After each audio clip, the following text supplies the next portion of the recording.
Today we're focusing on what to add to your cart for a boost of nutrition instead of what to limit, like salty snacks and sweet treats. Chia seeds are a small but mighty source of protein, fiber, iron, calcium, and heart-healthy polyunsaturated fats. Another nutrient booster is flaxseed. Whole flaxseed is a great option for adding nutty crunch to yogurt and muffins. You can also grind them up yourself in a small coffee or spice grinder before enjoying.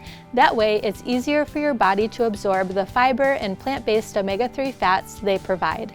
All right, let's head over to the kitchen and I'll show you some fun ways to use these two ingredients. We'll start by making a quick and easy jam using chia. Heat frozen strawberries and maple syrup over medium-high heat until the berries start to soften.